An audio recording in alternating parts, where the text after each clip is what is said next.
Bakit? Nasaan ba ang ate mo? Bakit hindi siya ang pumila dito?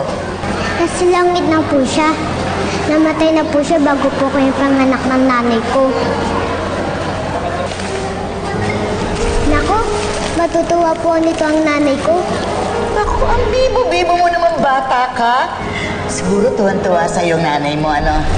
Minsan po, minsan hindi rin po. Lalo na po, pag makulit daw po ako. Apo, alam ko na kauuwi mo lang dito sa amin.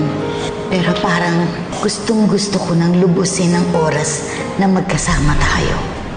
Kaya alam mo, nasa isip ko, magbabakasyon tayo.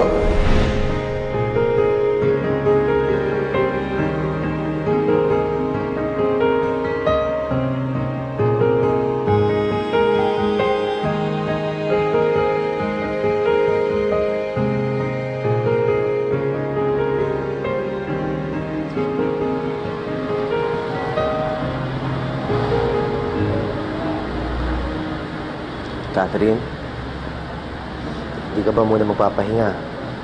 Kanina ka pa nagbabantay dyan sa lola mo. Ayun na po. Parusa ko na rin din po sa sarili ko.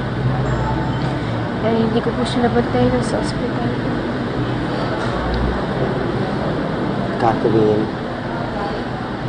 hindi mo naman kailangan gawin yun eh.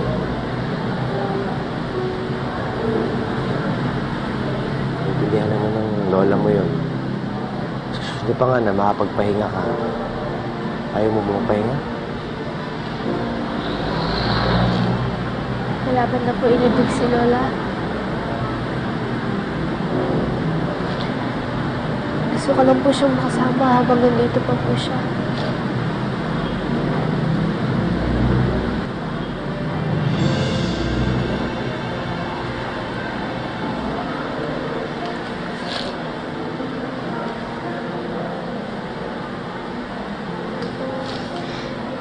Mamimiss ko po si Lola.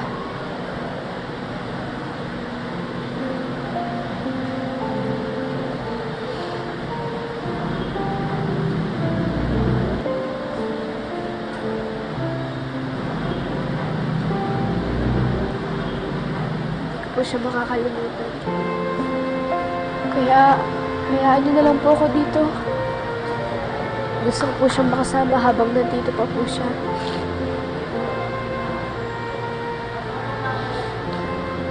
Sige. Pero kapag napagod ka at gusto mo pahinga, tulog ka lang ha. I'm sure mas matutuwa ang lola mo kung nakakapag-rest ka.